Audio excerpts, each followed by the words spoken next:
Oke, selamat datang kembali.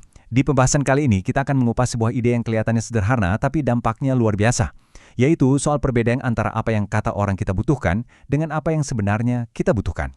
Ini semua tentang bagaimana kita merebut kembali fokus kita.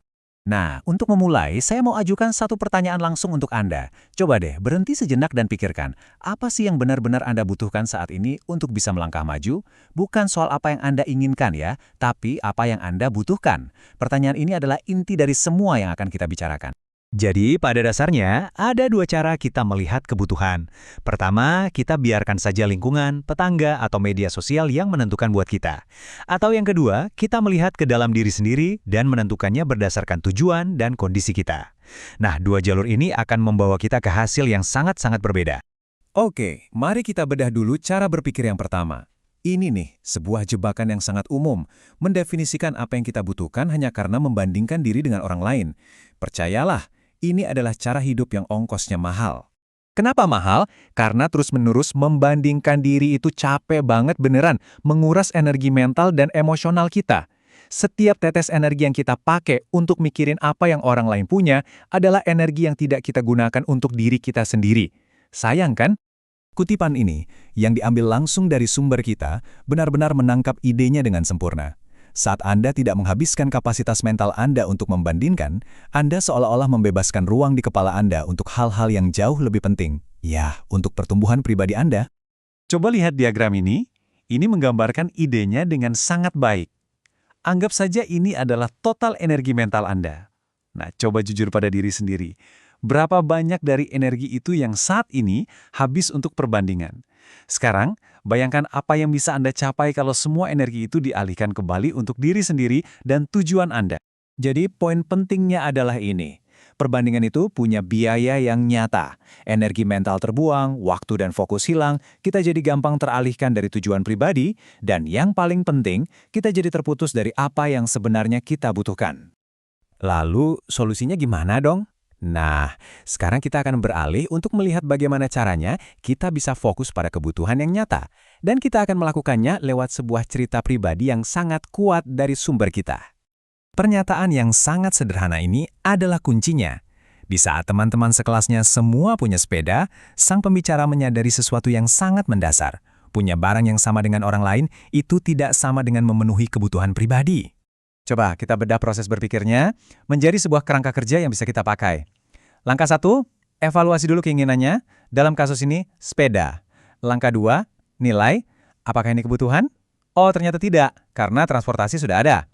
Langkah 3, identifikasi kebutuhan yang sebenarnya. Apa itu?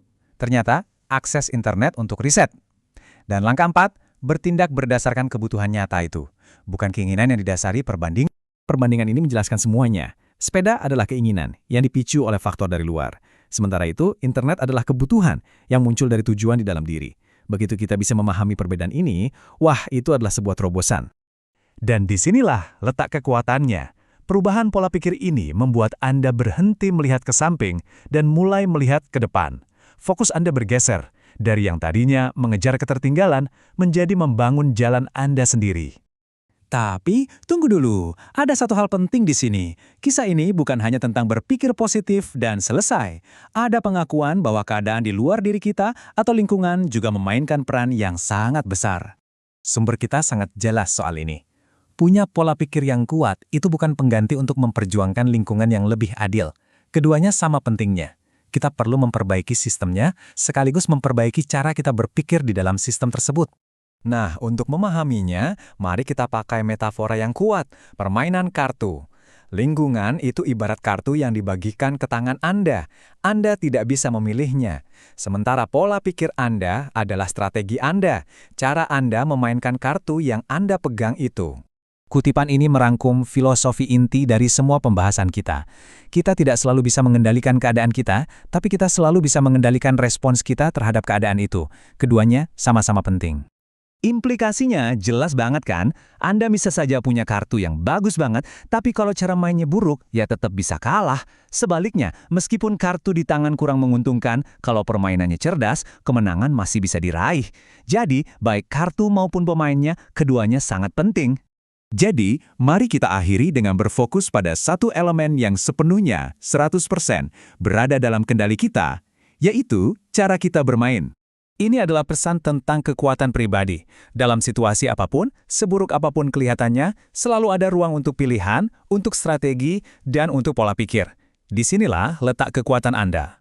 Kalau kita tidak bisa mengubah kartu yang sudah dibagikan, maka langkah yang paling logis dan paling memberdayakan adalah mencurahkan seluruh energi kita untuk mengasah keterampilan kita sebagai pemain. Itulah yang akan membuat perbedaan terbesar dalam hasilnya. Oke, saya akan tinggalkan Anda dengan pertanyaan ini untuk direnungkan. Saat Anda menghadapi sebuah tantangan, kemana fokus Anda? Apakah pada keterbatasan dari kartu yang Anda pegang, atau pada kemungkinan tak terbatas dari cara Anda memainkannya? Jawaban Anda atas pertanyaan itu bisa mengubah segalanya.